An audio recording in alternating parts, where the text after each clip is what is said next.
I found a $200,000 receipt in my husband's coat pocket,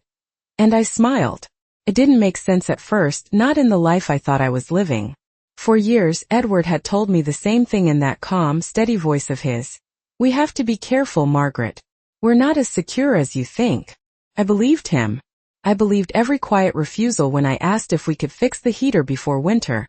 Every tight smile when I mentioned replacing my worn-out shoes. Every gentle reminder that retirement meant cutting back. So I learned to stretch every dollar. I clipped coupons. I skipped my medication more than once when the price went up. I told myself this was what loyalty looked like after 42 years of marriage. But that afternoon, standing alone in our bedroom with his coat draped over my arm, I felt something shift. The receipt was folded twice, tucked deep into the inner pocket like it was meant to stay hidden. I almost didn't notice it. I was just doing what I always did. Putting things away, keeping the house in order, making sure everything looked exactly the way he liked it. That's who I had become. Careful, quiet, predictable. I unfolded the paper slowly, expecting to see something ordinary. Groceries, maybe. A utility bill. Something that would fit the story I had been living inside for so long. But the number at the bottom stopped me cold.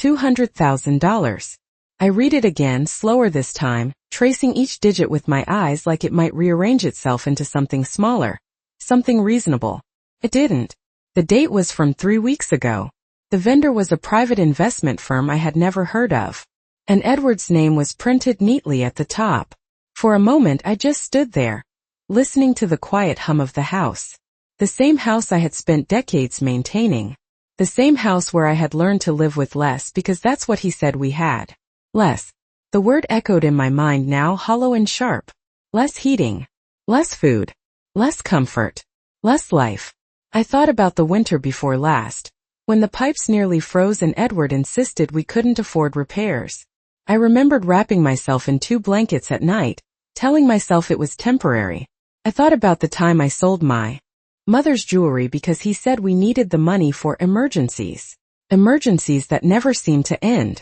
And now this. $200,000 spent without a word. I folded the receipt carefully, exactly the way I had found it, and slipped it back into the pocket. My hands were steady, which surprised me. I expected anger. Shock. Maybe even tears. But none of that came. Instead, there was a quiet clarity settling in, like dust after a long storm. I walked to the window and looked out at the backyard, at the garden I had kept alive year after year. Even when everything else felt like it was slowly fading. Edward would be home in an hour. He would walk through that front door, loosen his tie, and ask what was for dinner just like always. And I would smile just like always. Because for the first time in a very long time I realized something important. I wasn't confused anymore. I wasn't imagining things. And I wasn't poor. I turned away from the window and smoothed out the bedspread, adjusting it until it looked perfect. Everything had to look normal. That was the key. Because whatever story Edward had been telling me all these years, I had just found the first crack in it. And I intended to see exactly how deep it went. Edward came home exactly at 5:30, just like he always did. His footsteps steady on the front porch before the door opened with that familiar soft click. And I was already in the kitchen, stirring a pot of soup that had been stretched with extra water to last 2 more days, the way I had learned to do without complaint, because that was the rhythm of our life, or at least the version of it I had accepted without question for years. And when he stepped inside, he loosened his tie with one hand and placed his briefcase by the door with the other, glancing at me briefly as if nothing in the world had changed, as if there was not a folded piece of paper hidden in his coat upstairs that had just unraveled everything I thought I understood about him, about us, about the quiet sacrifices I had made in the name of stability. And he smiled, that same gentle, reassuring smile that used to comfort me, and said, "Smells good, Margaret," as though we were still living inside the same truth. And I returned the smile, because I knew now that I needed to see more before I said anything, because one receipt was not the full story, it was only the beginning, and I needed to understand how deep it went. So I served dinner the way I always did, placing his bowl in front of him, sitting across the table, watching him without letting it show, noticing the small things I had ignored before, the way he avoided looking directly at me when money came up, the way his answers were always just vague enough to end the conversation without raising suspicion, and I realized how carefully constructed it all had been, how I had been guided, gently but firmly, into a life of limitation while something else existed just out of reach, something I had never been allowed to see. And when I mentioned that the electric bill had gone up again, he sighed softly and shook his head, saying we would have to cut back somewhere, maybe turn the heat down at night, maybe skip a few unnecessary expenses, and I nodded just like I always did, but this time the words felt different, heavier, like they belonged to someone else, like I was listening to a script I had memorized but no longer believed, and I wondered how many times he had said those same things while knowing exactly how much money had passed through his hands, how many decisions he had made without me, how many times I had trusted him completely while he was building something I was never meant to be part of. And after dinner, he went into his study, closing the door behind him, another habit I had accepted without question, because he said he needed quiet to think, to manage what little we had, and I cleaned the kitchen slowly, deliberately, giving myself time to think, to replay every conversation we had ever had about money, every moment where I had chosen trust over doubt, and one by one, those memories began to shift, small details standing out now in a way they never had before. The times he had insisted on handling all the accounts himself, the way he dismissed my questions with a gentle laugh, the way he always had an explanation that made me feel foolish for asking in the first place. And when the kitchen was spotless, I dried my hands and walked quietly down the hallway toward his study, stopping just short of the door, because I could hear his voice on the other side, low and controlled, speaking to someone I could not see. And I held my breath, not out of fear, but out of focus, because for the first time I was not listening as a wife who trusted, but as someone who was beginning to question everything. And I caught a few words, just enough to make my chest tighten slightly, not with panic, but with confirmation, phrases about transfers, about timing, about making sure things stayed separate. And then a name, Sophia, spoken casually, as if it were nothing unusual, as if it were not something that had just connected another piece of a puzzle I had not even known existed until that afternoon, and I stepped back quietly, returning to the living room before he could open the door,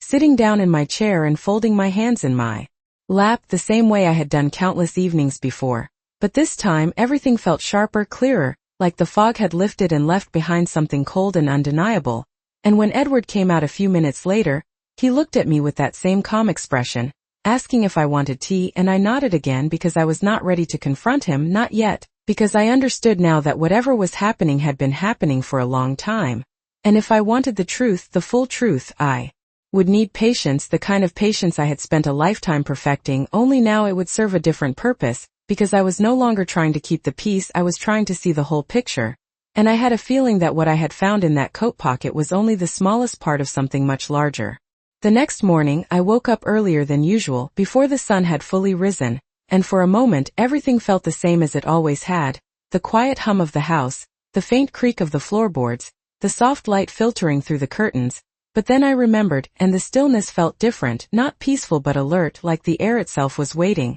And I lay there for a few seconds, staring at the ceiling, letting the realization settle deeper into me. Because this was no longer about a single receipt or a strange conversation overheard through a closed door. It was about a pattern, something carefully built over time, something I had been living inside without ever seeing it clearly, and I knew that if I wanted answers, I would have to start looking where I had never looked before. So I got up quietly, dressed, and went downstairs. Without making noise, knowing Edward would still be asleep, because he always slept later on weekends, and I moved through the house with a calm that surprised me, making coffee, setting a cup by his usual spot, maintaining the routine exactly as he expected, because routine was my cover now, and once everything looked normal, I walked toward his study, the one place he always kept to himself, the one place I had respected for years without question, telling myself it was his space, his responsibility, his burden to carry, and for the first time in decades I reached for the handle and opened the door without asking. The room was exactly as it always was, neat, controlled, nothing out of place, shelves lined with files,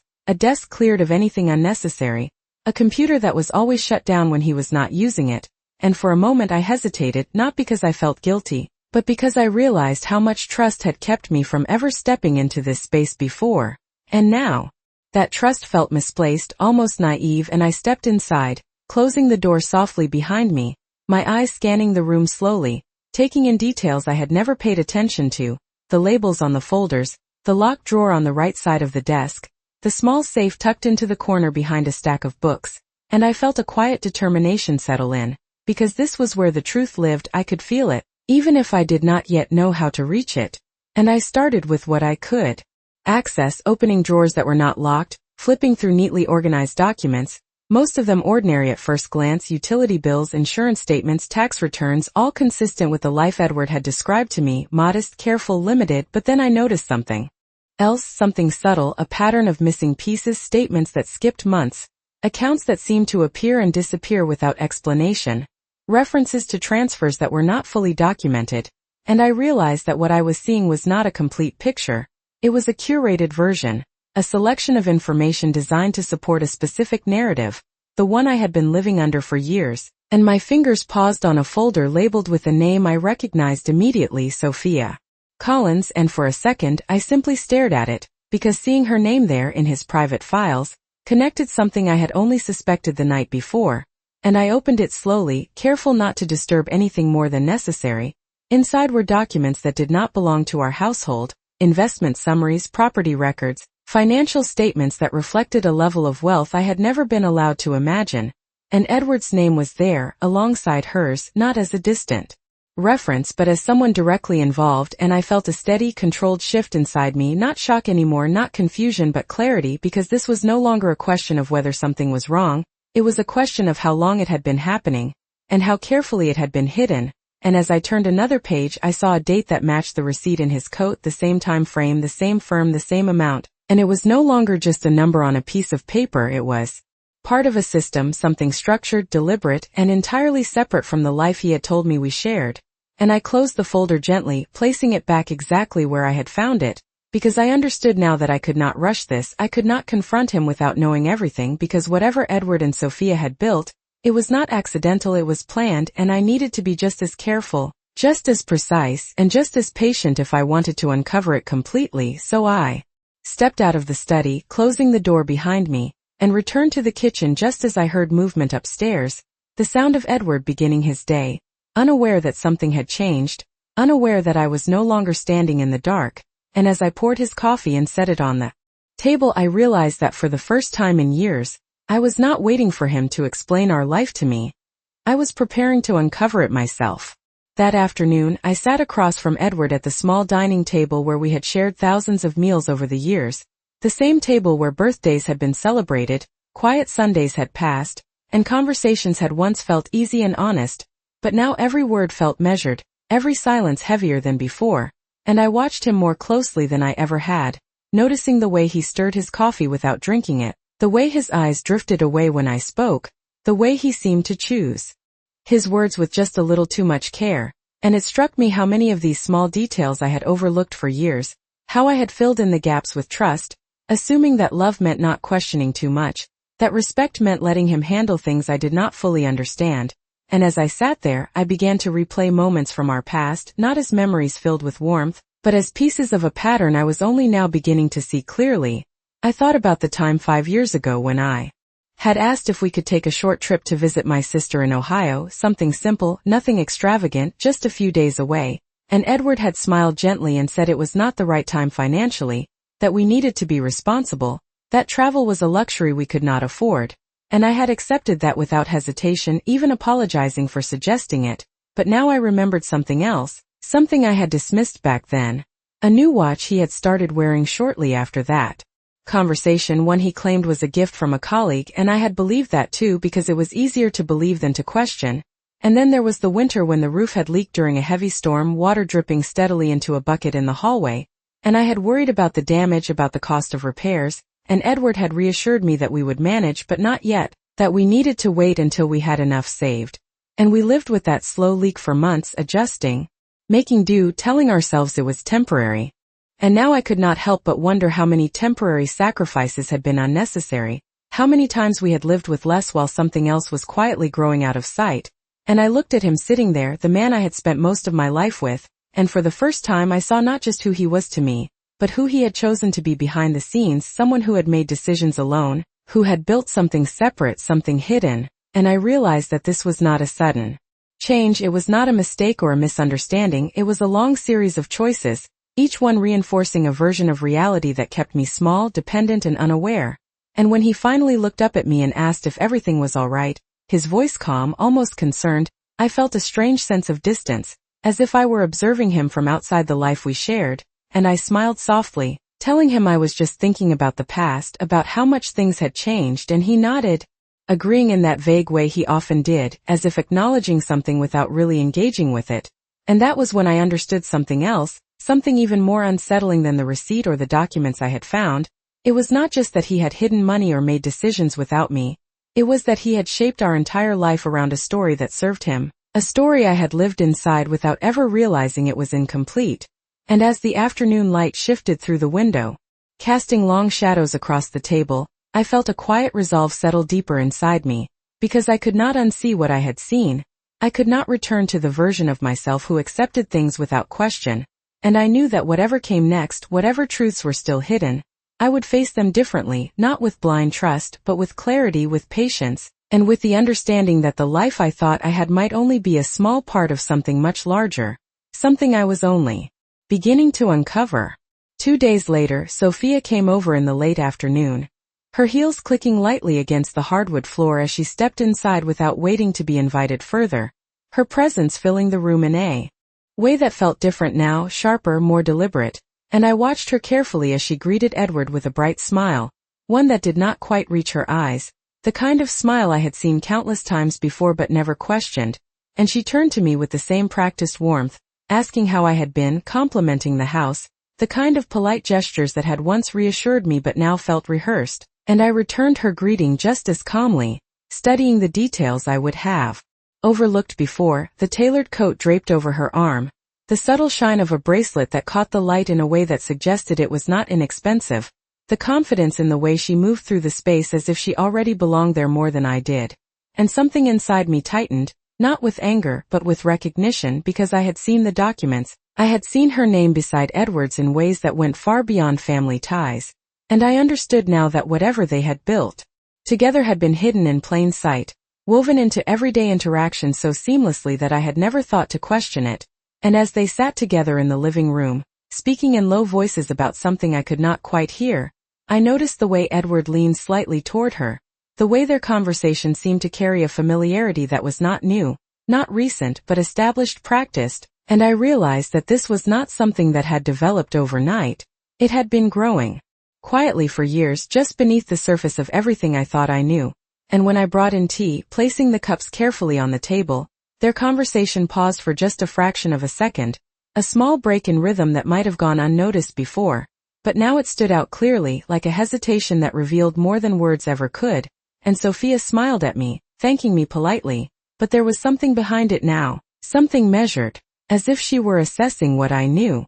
what I suspected, what I might be capable of seeing. And I met her gaze steadily, not giving anything away, because I understood that whatever this was, it was not just about money, it was about control, about who held the truth and who was kept from it, and I was no longer willing to remain in the dark, so I sat down across from them, joining the conversation in the same calm, composed way I always had, asking simple questions, listening more than I spoke, letting them reveal themselves in the spaces between their words. And it did not take long for something to surface. A small comment from Sophia about a property she had recently visited, something about renovations, about increasing value over time, and Edward nodded in agreement, adding a detail about timing, about making sure everything was aligned before moving forward, and the ease with which they spoke, the way their sentences fit together, confirmed what I had already begun to understand. This was not casual, it was coordinated, and I felt a quiet certainty settle in, because the pieces were no longer scattered. They were forming a clear picture,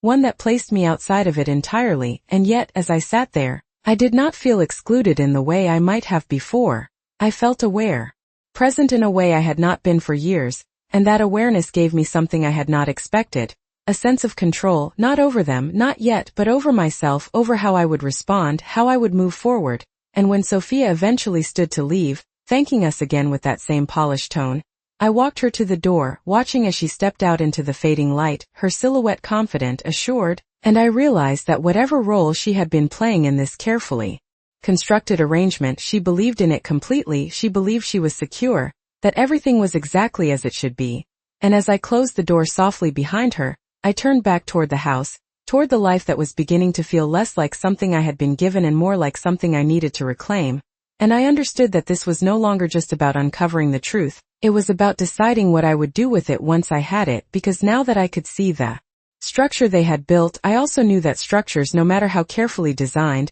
could be undone if you knew where to look, and I intended to find exactly where that was. That night, after Sophia left and the house settled back into its usual quiet, I remained in the living room longer than I needed to, sitting in the same chair with my hands folded in my lap, listening to the soft ticking of the clock on the wall, letting the stillness stretch out around me as I organized everything I had seen and heard into something clearer, something I could begin to understand not just emotionally, but logically, because what I was dealing with was not a moment of betrayal, it was a system, something deliberate and carefully maintained, and systems leave patterns if you know how to look for them, and I realized that I had spent years being guided away from those patterns, encouraged not to question, not to look too closely, not to connect details that might have revealed something earlier, and now that I had stepped outside of that habit, even slightly, the inconsistencies were everywhere, subtle but undeniable, and when Edward finally went upstairs for the night, I waited until I heard the bedroom door close before I moved, standing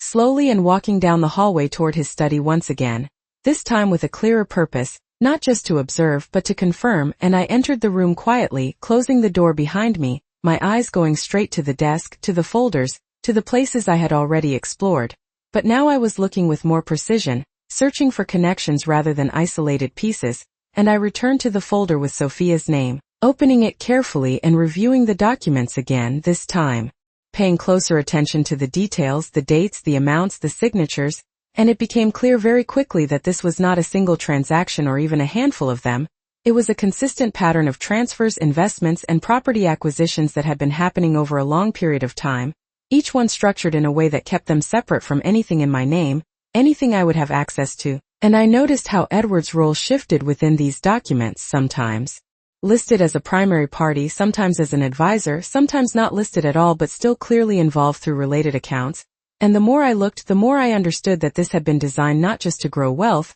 but to isolate it, to create a financial life that existed entirely outside of our shared reality, and I felt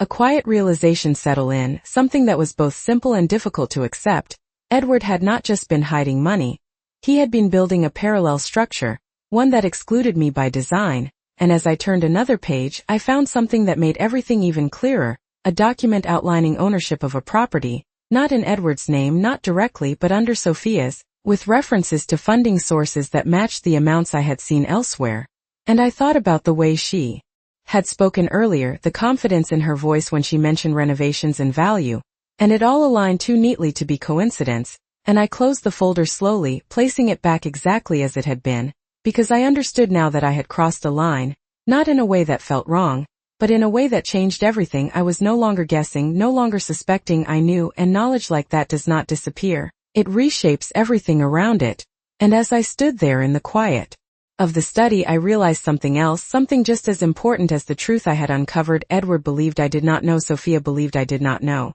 And that belief was my advantage because it meant they would continue as they had been, unguarded, consistent, predictable. And I could use that. I could watch, gather, understand the full scope before making a single move. And for the first time since I had found that receipt, I allowed myself a small, controlled breath, not of relief but of certainty, because I was no longer reacting to something unexpected. I was preparing. And when I left the study and returned upstairs, slipping into bed beside Edward as he slept peacefully, unaware of the shift that had taken place, I looked at the ceiling once more. But this time I was not searching for answers. I was planning what to do with the ones I already had, because whatever came next would not be decided by the version of me who had accepted everything without question. It would be decided by the version of me who had finally seen the truth clearly and understood exactly how much had been hidden in plain sight. The following morning I did something I had not done in years. I left the house alone without telling Edward exactly where I was going, and the decision felt small on the surface, almost insignificant.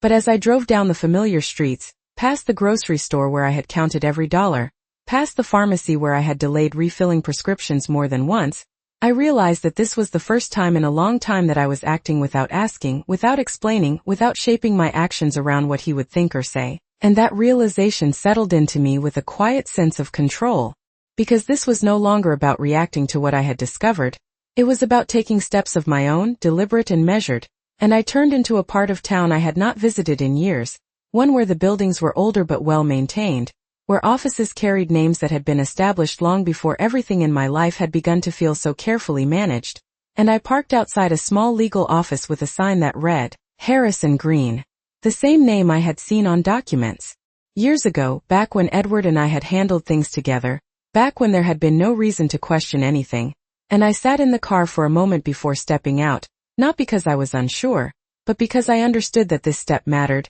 It was the first move that existed outside the version of life Edward had created for me, and once I took it, there would be no going back to not knowing. And inside, the office was quiet, the air carrying that familiar scent of paper and time, and, when the receptionist asked how she could help me, I gave my name calmly, watching the flicker of recognition cross her face before she disappeared into the back, and a few minutes later, a man stepped out, older now, his hair more gray than I remembered, but his expression still sharp, still attentive, and when he said my name there was a pause, as if he were placing me within a context he had not revisited in a long time, and I nodded, offering a small, composed smile, because I did not need to explain everything at once. I only needed to begin, and we sat down in his office across from each other, and for a moment there was a silence that felt different from the ones at home.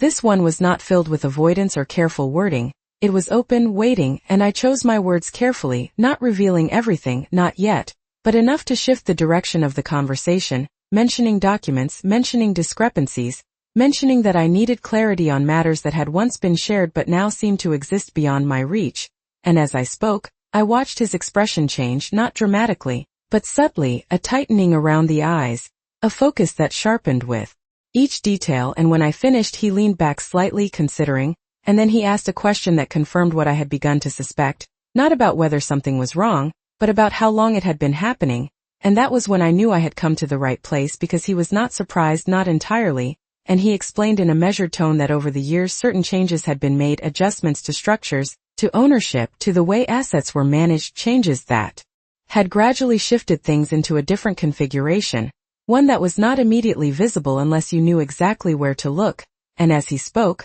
the pieces I had already gathered began to align more clearly, forming a structure that was both complex and intentional, and I listened without interrupting, absorbing each detail, because this was no longer about suspicion, it was about understanding the full scope of what had been built without me. And when he finished, there was another brief silence, one that carried weight but not confusion, and I nodded slowly, thanking him for his time, for his clarity, and as I stood to leave, I felt something settle inside me, not anger, not even betrayal in the way I might have expected, but a calm, steady awareness that I now had something I had not had before, not just pieces of the truth but confirmation, and as I stepped back out into the daylight, the world looked the same as it always had, but I knew that I was no longer standing in it the same way, because now I understood not only what had been hidden, but how it had been done, and that understanding changed everything about what I would do next. When I returned home that afternoon, everything looked exactly the same as it had that morning,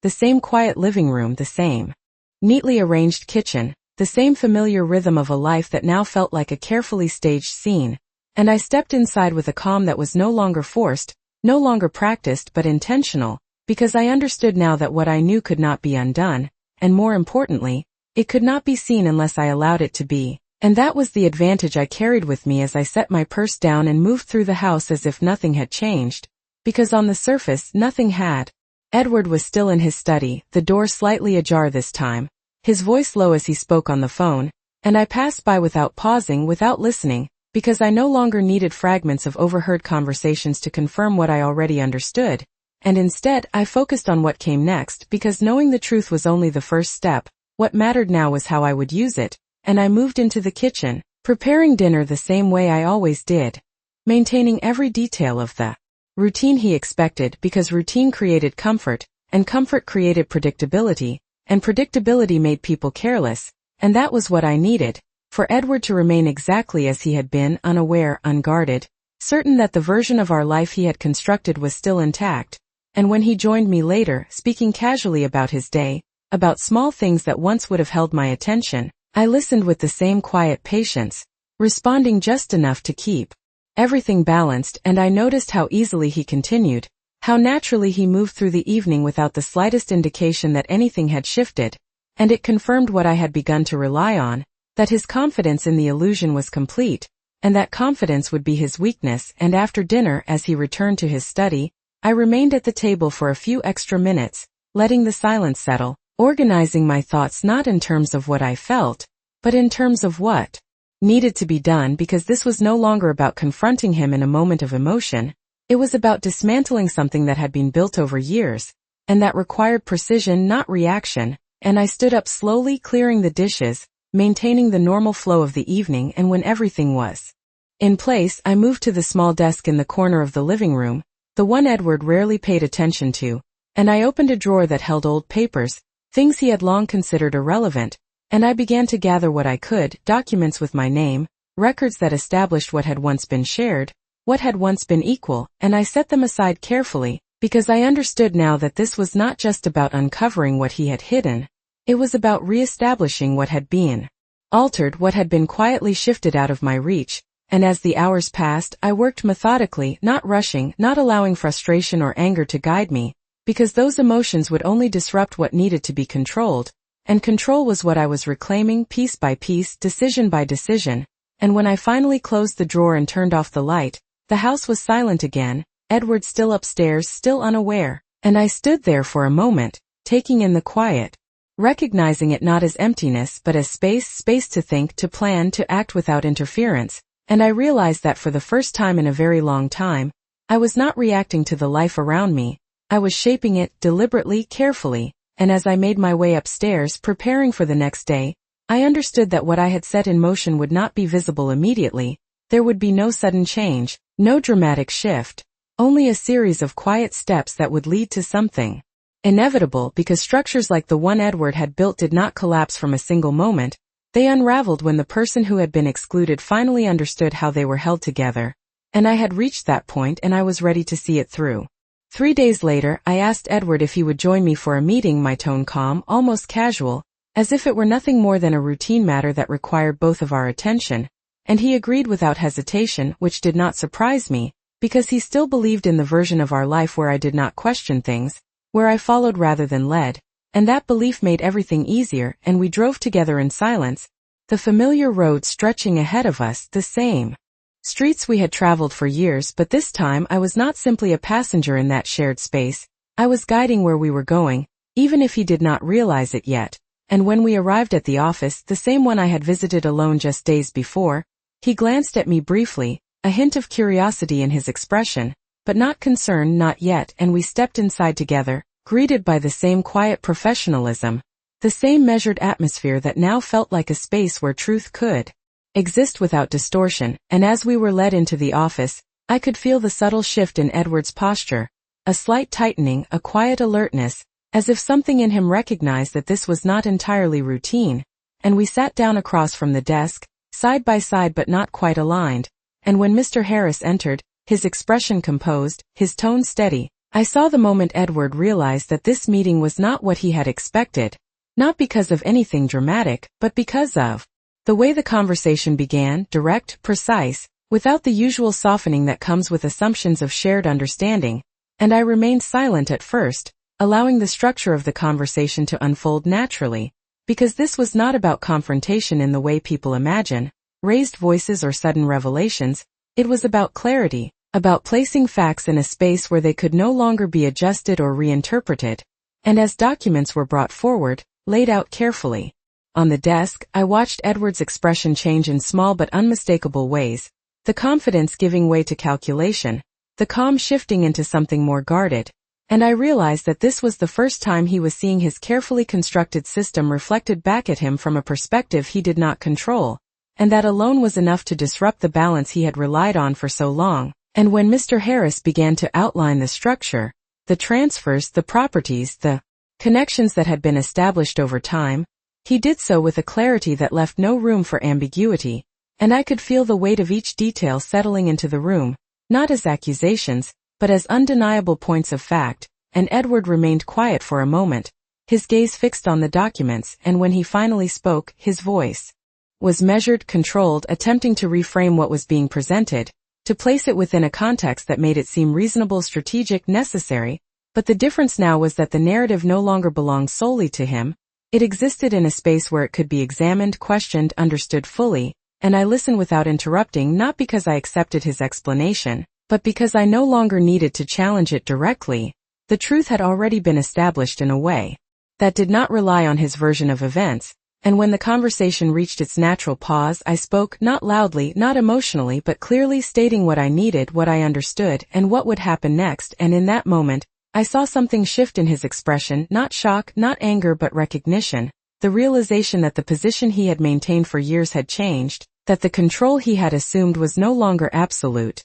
And it was not a dramatic moment. There were no raised voices, no sudden declarations, just a quiet recalibration of reality. And as the meeting concluded, with next steps outlined, with clarity established, I stood up calmly, gathering my things, and as we walked out of the office together, the silence between us felt different from any we had shared before, not empty, not uncertain, but defined, and as we stepped back into the daylight, I understood that nothing outwardly had changed yet. The house would still be the same, the routines would still continue for a time, but something fundamental had shifted beneath it all, something that could not be undone, because once the truth is fully seen, it does not disappear, it reshapes everything around it. And as I looked ahead, not at Edward, not at the past, but at what would come next, I felt a quiet certainty settle within me, because this was no longer a story I was living inside without understanding. It was one I was now directing, with full awareness of every piece that had once been hidden from me.